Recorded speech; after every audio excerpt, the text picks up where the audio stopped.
especially since, seeing that everybody in his team is on steroids, which means including him. So responsible for the performance-enhancing drugs that are being used by fighters that fought in his gym. Specifically, off the top of my head, you have Canelo Alvarez. Canelo Alvarez had popped for clenbuterol. Canelo, man, I don't know if he's cheating. What do you mean?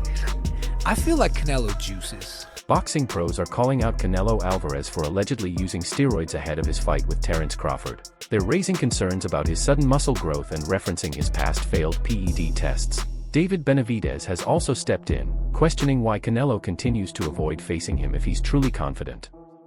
He pointed out that 5 members of Canelo's team have tested positive for steroids, claiming the entire camp is dirty, including Canelo himself.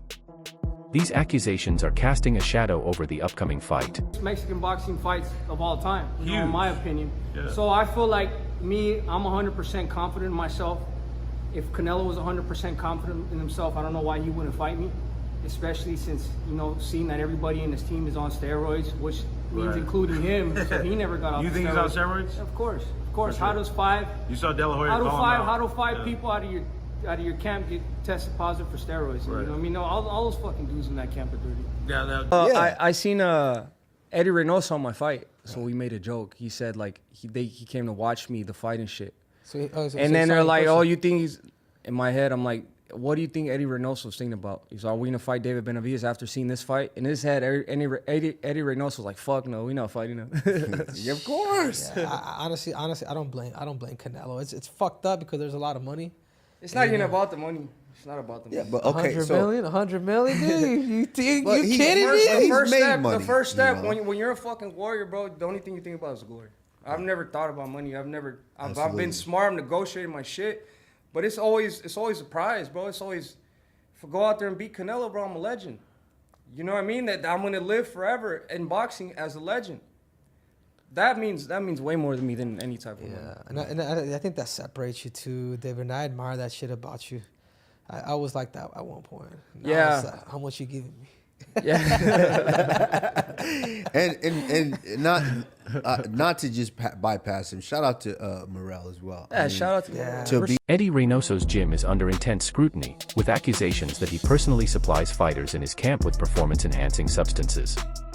This includes Canelo Alvarez, who trains under Reynoso and has already faced steroid allegations twice in the past. Critics highlight that multiple fighters from Reynoso's gym have tested positive, raising doubts about the overall training environment. As Canelo prepares for Terence Crawford, questions are growing about how he continues to bulk up so quickly. Pressed serious accusations about his gym. And the accusations are that people, or at least the implications are, that he is the one that is providing performance-enhancing drugs or is in some way responsible for the performance-enhancing drugs that are being used by fighters that fought in his gym. Specifically, off the top of my head, you have Canelo Alvarez. Canelo Alvarez had popped for clenbuterol 2 times. For Fahim Satur, I'll say that he did it 2 times, even though I think it was for the same fight. But Canelo Alvarez popped dirty for clenbuterol 2 times. You have Luis Nery, who had tested positive, but I think Luis Nery tested positive before he was with Eddie Reynoso. Then you have Ryan Garcia, who popped dirty after he left Eddie Reynoso and went over to Derek James. And then you have Oscar Valdez. Oscar Valdez popped dirty while he was with Eddie Reynoso, but at the time he was still allowed to fight. You also clearly see that you have an issue with the fight that's coming up with Canelo Alvarez and Terence Crawford, in that you have one guy that tested positive and you have another guy that looks like he's using in order to get up and continue to climb up weight classes. You know, at a certain point in time, and this is something that Rolly Romero has said, certain point in time, your body just doesn't do that. At a certain point in time, your body just doesn't do it. I'm 6'2", 200, and should weigh about 210. Closer to 250, but I should weigh about 210. I'm not going to get up. If I was 210 now at 50 years old, I'm not. If by 55 years old, I'm not. The only way I'm going to get up to 260 of muscle is if I'm juicing. Observers note that it's extremely difficult to gain large amounts of muscle naturally in your 30s. Yet, Canelo's current physique looks significantly larger than before. This has fueled further speculation, especially considering Reynoso's history. Fans and analysts alike are now wondering if Canelo's transformation is natural, or if PEDs are quietly shaping the outcome of another major fight. If for a 30-year-old, right, you remember, your body grows, men's body can grow in height and length up until to the extreme in your 20s. By the time you're 20, your height and all that stuff is there, right? Your height and your length. In your mid-20s, by the time you're 29, your musculature is pretty much there. It gets harder to gain and put on muscle after 30. So Canelo Alvarez is about to fight a guy that is going to put on 20 pounds of muscle. Joe Rogan's comments about Canelo Alvarez have ignited serious conversations across the boxing world. As a longtime commentator on physical performance and combat sports, Rogan pointed out how unusual it is for someone in their 30s to bulk up so rapidly. He emphasized that natural muscle growth slows significantly with age, yet Canelo seems to defy the trend. For Rogan, it's not just suspicion, it's science. He believes that such a transformation is nearly impossible without some form of enhancement. When someone with Rogan's knowledge and influence raises doubts, people listen. Canelo, man, I don't know if he's cheating. What do you mean? I feel like Canelo juices. But I'm a Triple G fan, so I'm a say that ahead of time. I just like Triple G. There's a lot of money on the line, and if I could get away with it, I would do it as well. Some tainted beefs. I think, he definitely got busted once for something, but it could have been from tainted beef. We don't know. But it also could be that, we should probably leave them the alone and let them do whatever they want to do. Do you want to see Manny Pacquiao fight or not? Right? I want to see him juiced up, fighting at 45 years of age, coming in with a full six-pack, lighting people on fire. As the Canelo versus Terence Crawford fight draws closer, talk of steroid use is getting louder. Many fans and analysts say they wouldn't be surprised if Canelo was using performance-enhancing drugs. Their reasoning: he has access to the best facilities, doctors, nutritionists, and recovery tools that money can buy. When a fighter has unlimited resources and a strong drive to stay on top, the temptation to take shortcuts becomes very real. Critics argue that the environment surrounding Canelo allows him the opportunity to use banned substances without immediate consequences. What up, everybody? It's your boy MC from MCTV. I wouldn't be surprised if Canelo Alvarez is on steroids right now as we speak and is going to be fully juiced with something that hasn't even hit the market yet. Think about it. He's pretty much a billionaire. He has access to... Floyd Mayweather has never been afraid to speak his mind, especially when it comes to Canelo Alvarez. He has openly brought up the issue of steroids before, stating that people are simply too afraid to address it.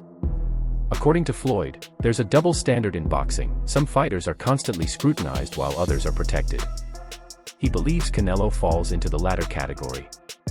For Mayweather, steroid use isn't just cheating, it's dangerous, and it compromises the integrity of the sport. But what we don't talk about is, Canelo.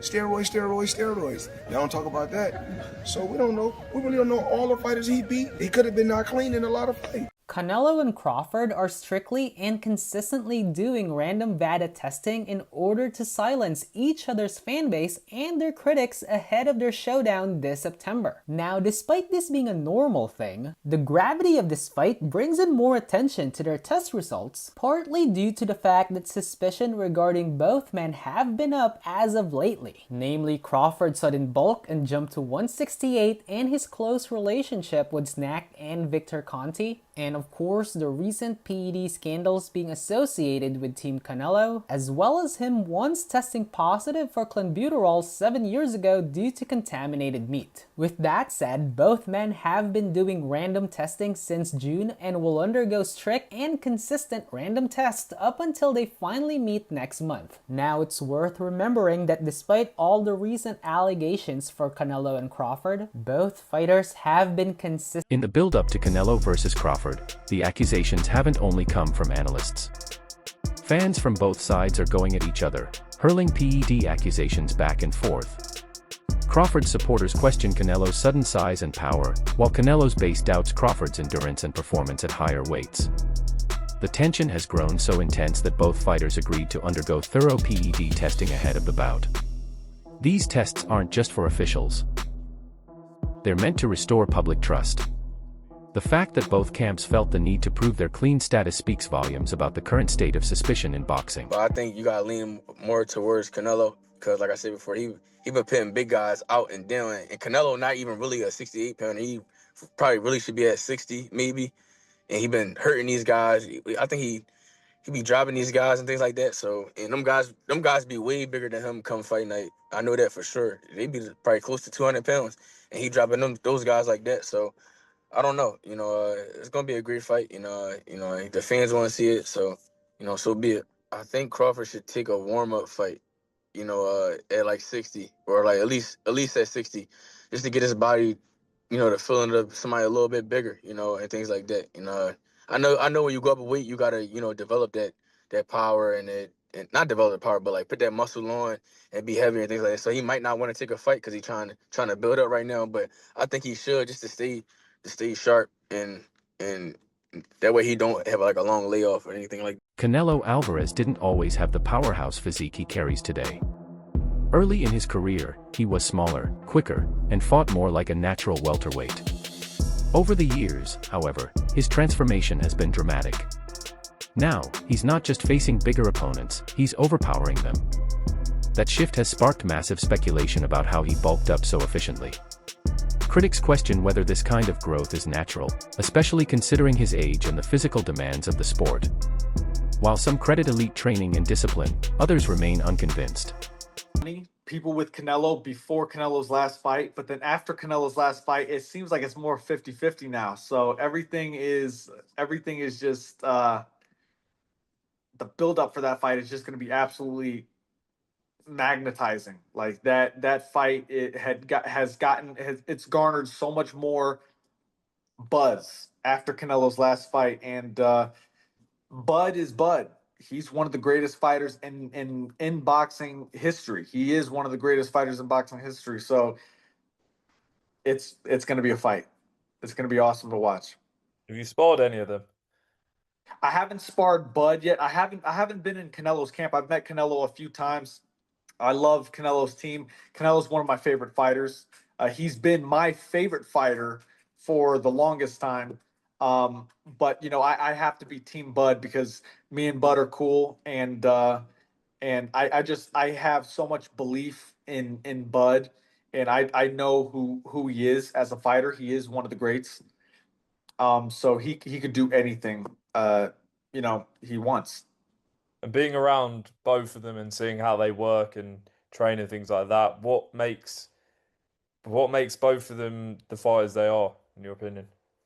I've watched Bud, so for Bud in particular, he's calm in everything he does, and that kind of calm is scary to watch because it shows experience. You can see that he's been doing this for decades. You can see it with his shadow boxing. You can see it. Nico Ali Walsh, a rising star in boxing and the grandson of Muhammad Ali, shared his thoughts on Crawford's preparation for fighting someone as big and powerful as Canelo. Walsh noted that Crawford isn't walking blindly into a size disadvantage.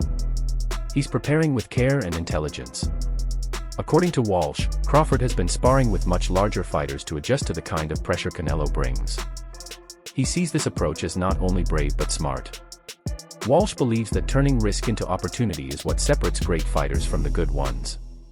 Crawford's camp knows the challenge they face, and they're leaving nothing to chance.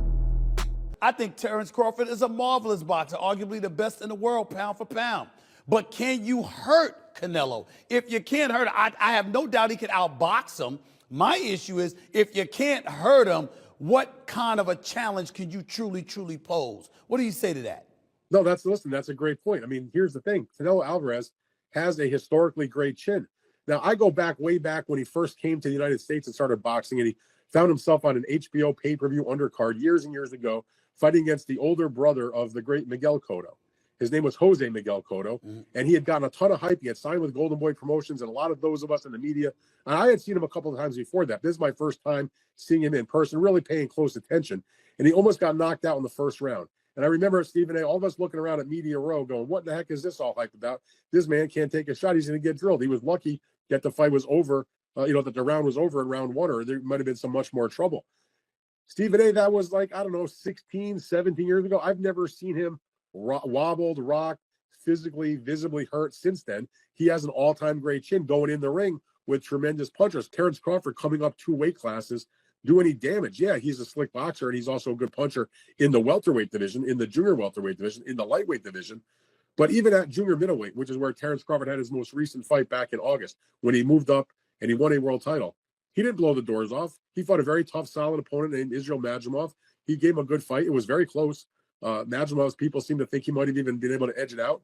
But if you can't hurt an Israel Madrimov at 154, what the heck are you going to do with Canelo Alvarez, the sturdiest guy in the world, at 168? So that aspect of it is certainly a problem. You mentioned about Charlo. Charlo was there to get his check. I know one thing about Terence Crawford. He's not going to just come to turn up to get the check. He'll at least try. And Charlo, I don't think, really tried. Respected boxing journalist Dan Rafael offered insight into why Crawford is taking this massive fight. To him, it's not about money, it's about legacy. Rafael explains that Crawford wants to be remembered not just as a champion, but as a legend who embraced the biggest challenges. This fight wasn't made for safety. It was made for greatness. However, Rafael also acknowledges the steep hill ahead. Beating Canelo will take more than skill. It will take near perfection. Every mistake could cost Crawford the fight. From ring IQ to physical conditioning, everything must be flawless. Bullies, it's somebody whose style is based around being the bigger guy, being the stronger guy. But Crawford is a very cerebral, very technical boxer, and I think that's why I'd never really considered this before. But also, I didn't actually realize until I sat down properly and thought about this, just how much weight Crawford has been piling on when he gets into the ring after the weigh-in. And look, these are not numbers that are out of the ordinary, but he's obviously cutting himself down so much in camp from whatever his walking around weight is. And it must be muscle that he's taking off. And perhaps that's why he's only fighting once a year, because there will be some fat, of course there will be, but the dude is not overweight. The dude still looks pretty ripped from what I've seen when he's not in training camp. However, there's not that many photos of him with his top off when he's not actually in training camp. So it's really hard to tell what his body composition is when he's walking around at these big weights. But the fact is, his fight night weight was 169 let's just call it 170 pounds, which is huge, absolutely huge for a 154 pounder. Especially, it's just shocked me that he's come up from 135 and now he's still putting on that much weight. He's rehydrating that much at 154. And indeed, to bring us even closer to the modern day, the thing that was posted, and again, this is the second time we've seen this, is why I'm kind of thinking there's a bit of a theme here with Crawford posting his weight when he's not actually in full training camp. On February the 9th, 2025, he posted an Instagram story and he showed himself weighing 186 pounds on a gym scale. Now, that's so much bigger than I imagined Crawford would be. I never thought this guy would walk around at 186 pounds, which for anyone who needs the conversion is just over 84 kilograms. And now look, it's not an unthinkable weight for someone, but for someone who has fought as low as Crawford has, who is generally as lean and as in shape as Crawford is, that's a